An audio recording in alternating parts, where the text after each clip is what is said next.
Hello friends, स्वागत है आपका हमारे यूट्यूब चैनल नीरज भाई जीएस सर में। आज है हम लोगों का टॉपिक भारत की नदियाँ।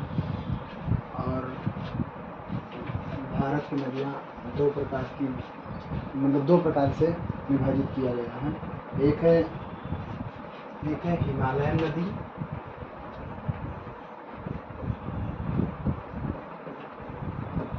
और दूसरा है प्रायद्वीपीय नदी।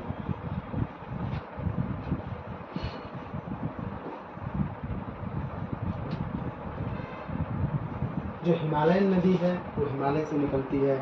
प्रायद्वीपीय जो दक्षिण भारत से निकलने वाली नदियों को हम प्रायद्वीपीय नदी कहते हैं। अब पहली नदी आपको मानसरोवर से निकलने वाली नदियाँ बता रहे हैं। जैसे सिंधु नदी है, जो चेमांग युंगडुंग एक स्थान है मानसरोवर में, वहाँ से एक सिंधु नदी निकलती है, जो भारत में उसका प्रवाह तो कम है, लेकिन ये होते हुए जम्मू कश्मीर होते हुए पाकिस्तान तक आती है। सिंधु नदी ये एग्जामों में क्रम वाइज भी पूछा जाता है। सिंधु नदी जो है इनकी सहायक नदी भी है। ये क्रम वाइज भी पूछा जाता है, जैसे झेलम, चिनाब, रावी, ब्यास, सतलज। ये क्रम वाइज हर एक एग्जाम में पूछा जाता है, करोड़ों बार पूछा गया है। जैसे झेलम नदी है, झेलम नदी है, फिर यहाँ से झेलम के बाद में झेलम। ये भी पूछा जाता है कि झेलम किस नदी के झेलम पे कौन सा शहर है, कौन सी नदियाँ हैं, कौन सी परियोजनाएं हैं। झेलम और झेलम के बाद जैसे चिनाब हुआ, रावी, चिनाब, रावी,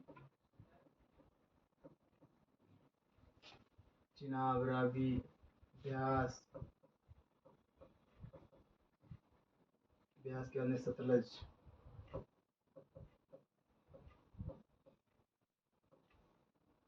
ऐसे पूछा जाए श्रीनगर कौन सी नदियों के किनारे बसा हुआ है। श्रीनगर तो झेलम नदी के किनारे। चिनाब नदी के किनारे कौन सा शहर है, जम्मू। तो ऐसे पूछा जाता है ये भारत की नदियों के बारे में। और क्रम वाइज भी पूछा जाता है, करोड़ों बार एग्जाम में पूछा गया है। ठीक है, यहाँ पे तुलबुल परियोजना है। तुलबुल परियोजना झेलम नदी के किनारे है। तुलबुल परियोजना है और झेलम के किनारे शहर बसा है, वो श्रीनगर है। कौन सा है? श्रीनगर।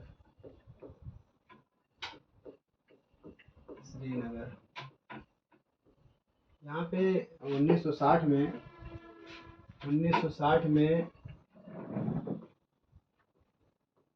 बड़ा विवादित रहता है ये ऊपर की नदियाँ, जो जम्मू कश्मीर और लद्दाख के किनारे जितनी है सारी नदियाँ, तो उसमें विवादित रहता है। जैसे 1960 में पंडित जवाहरलाल नेहरू की प्रधानमंत्री के समय जो है एक सिंधु समझौता हुआ था। उसमें हुआ था कि ऊपर की जो नदियां हैं, जैसे झेलम, चिनाब, सिंधु, ऐसे क्रम वाइज है। सिंधु, झेलम, चिनाब, इसके 80% पानी पाकिस्तान यूज करेगा और 20% पानी भारत यूज करेगा। ये ऊपर की 3 नदियों के बारे में। और नीचे की 3 नदियाँ जैसे है, नीचे की तीन नदियों का जो 80% पानी है वो भारत यूज करेगा और 20% पानी पाकिस्तान यूज करेगा। जैसे रावी, ब्यास, सतलज। रावी, ब्यास, सतलज।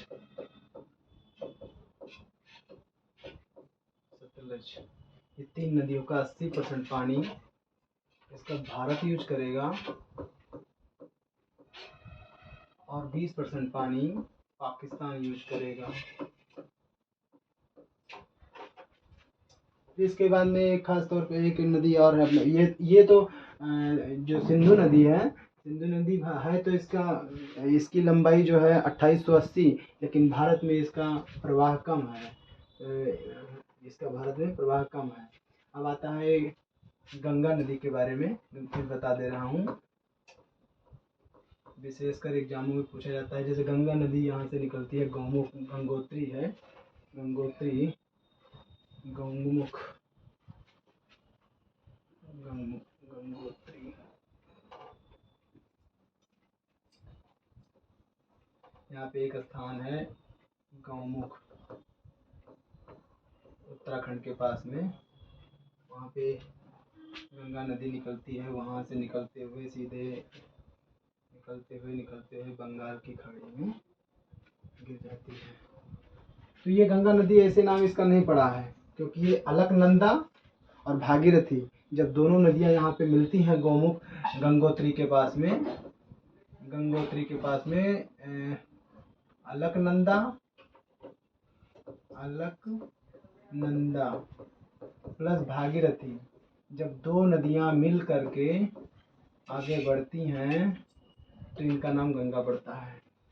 और अपने भारत की नदियाँ में से सबसे बड़ी सहायक नदी अगर पूछा जाए तो यमुना नदी को बोलते हैं।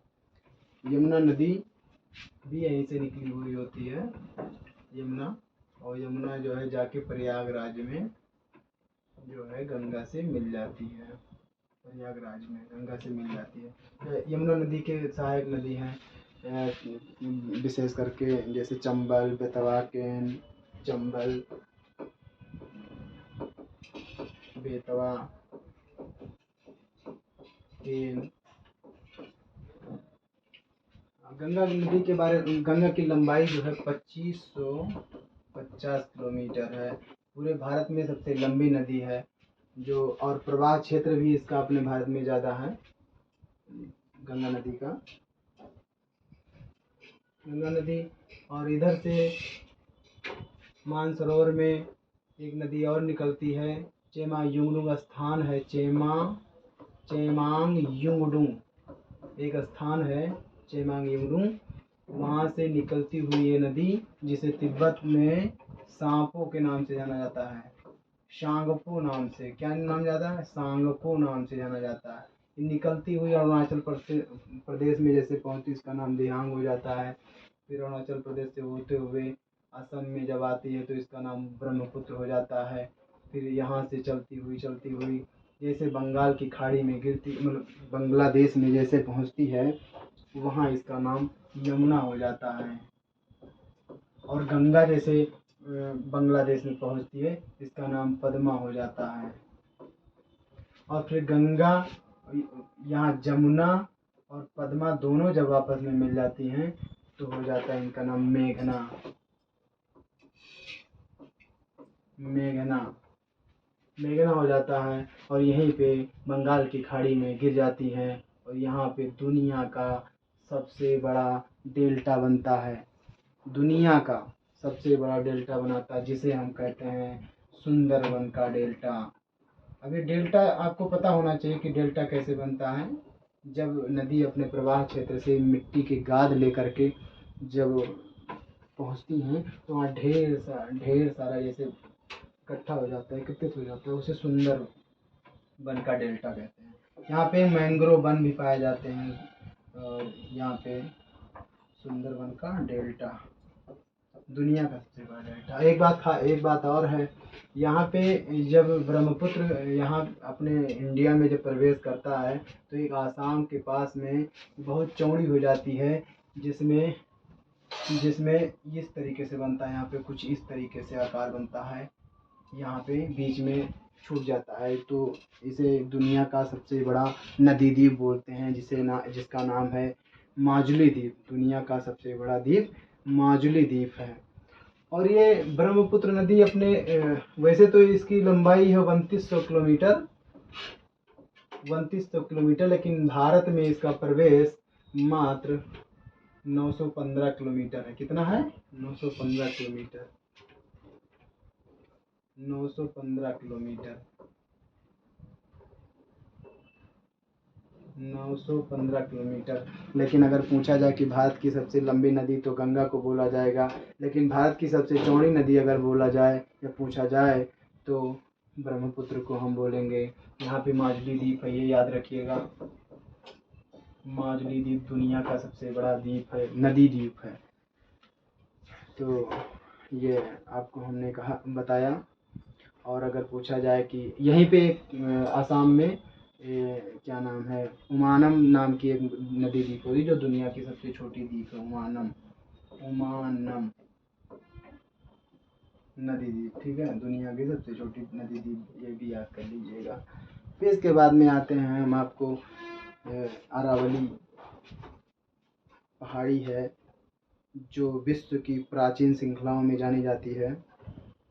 और ये ना यहाँ से थोड़ा ऊपर एक स्थान है राजस्थान, वहीं पे एक लूनी नदी निकली है, लूनी नदी।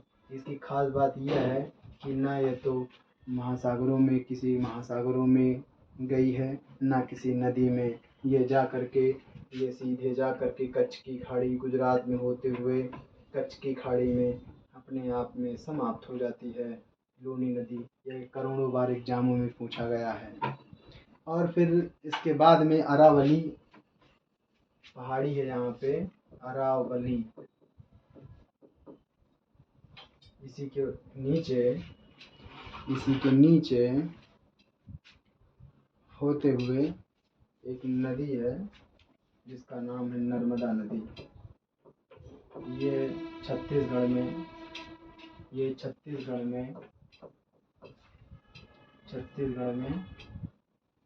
अमरकंटक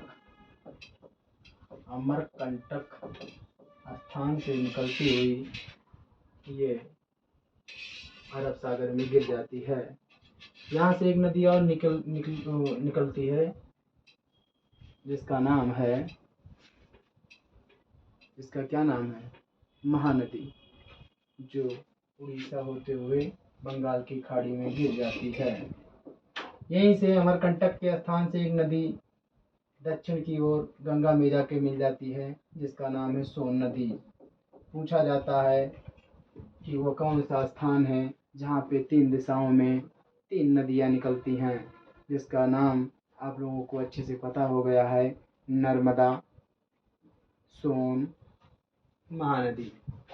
खास बात यह है कि सोन नदी एकमात्र ऐसी नदी है जो दक्षिण से निकल कर के गंगा से मिलती है। और हाँ, एक बात और भूल गया आपको बताने के, गंगा नदी की सहायक नदियाँ भी हैं, एग्जाम में पूछा जाता है, जैसे गंडक, सोन, बागमती, गोमती, ऐसे कई नदियाँ हैं सहायक नदियाँ जो एग्जाम में पूछा जाता है। कोसी भी है, ठीक है। ये होगा नर्मदा नदी। नर्मदा के नीचे सतपुड़ा पहाड़ी है, उसके नीचे ताप्ती नदी भी यहीं से निकलती है। और दो नदी ऐसी हैं जो पूरब से पश्चिम की ओर अरब सागर में गिरी। वैसे तो कई नदियां हैं, लेकिन खास तौर पे दो इसमें चलन में चल रहा है। ये एग्जामों में पूछा जाता है, बिहार बीपीएस जैसे यूपीएससी और जीडीएसएससी, जीडी एंड अदर एग्जामों में पूछा जाता है। नर्मदा नदी जो एमपी में जब जबलपुर से गिरती है इतनी ऊंचाई से कि एक धुआंधार जलप्रपात का निर्माण करता है। दुनिया का सबसे बड़ा जलप्रपात बनाती है, धुआंधार जलप्रपात। क्या बोलते हैं? धुआंधार जलप्रपात। चंबल के पास, मतलब वो जबलपुर में है, एमपी में। इतनी ऊंचाई से गिरती है, धुआंधार जलप्रपात। एक याद कर लीजिए, सूत्र है समानता। सा से होता है, जो पूरब से पश्चिम की ओर नदियां गिरने का क्रम है, मतलब पूरब से पश्चिम की तरफ से नदियों का जाना होता है अरब सागर में, तो एग्जाम में पूछ लिया जाता है। तो आप लोग नर्मदा ताप्ती तो याद कर लेंगे, लेकिन अगर हम बता दे रहे हैं 4-5 नदियाँ और याद कर लीजिए। जैसे सा से होता है साबरमती, साबरमती। माँ से होता माहे, ना से होता नर्मदा, ता से होता ताप्ती। ये याद कर लीजिए आप। साबरमती के आश्रम में गांधी जी वाला मामला है यहाँ पे। तो आइए फिर समझ लेते हैं कि गंगा तो हो ही गया। अब खास तौर पे 2-4 नदियों और बता दे रहा हूँ।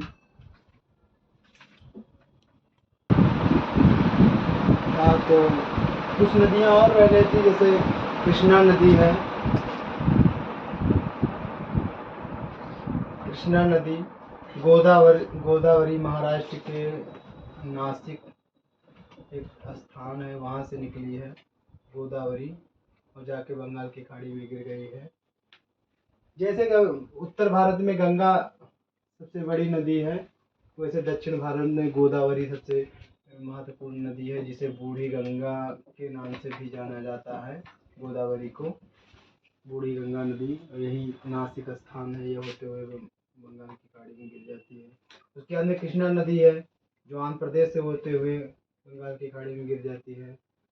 आंध्र प्रदेश में एक नागार्जुन परियोजना भी है। उसके बाद में कावेरी नदी के पास में एक शिव समुद्रम जलप्रपात, शिव समुद्रम जलप्रपात। कावेरी नदी इसलिए चर्चा में रहती है क्योंकि जो है तमिलनाडु और कर्नाटक में जल विवाद बना रहता है, अक्सर देखने को मिलता है यहाँ पे।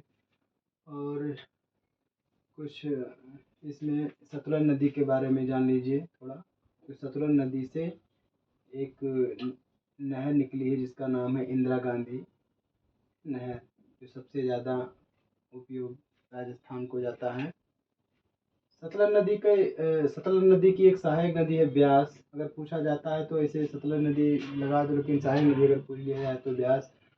और एक पॉइंट और है, पूछा जाता है कि हिमालय को क्रॉस करके कौन सी 3 नदियाँ, यूपीएससी में पूछा गया था 2017 में, तो हम याद कर लिए थे कि कौन सी नदियाँ जो हिमालय से छोड़ के निकलती हैं।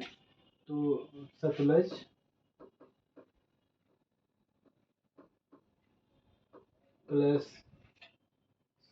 प्लस सिंधु और तीसरा ब्रह्मपुत्र नदी। ये है तो कई सारी नदियाँ, लेकिन ये मोटा मोटा ऊपर से हमने बता दिया है। बहुत सारी नदियाँ हैं, वैसे पूरे विश्व में तो 10,465 नदियाँ हैं लगभग बता रहा हूँ। तो ये हुआ। धन्यवाद।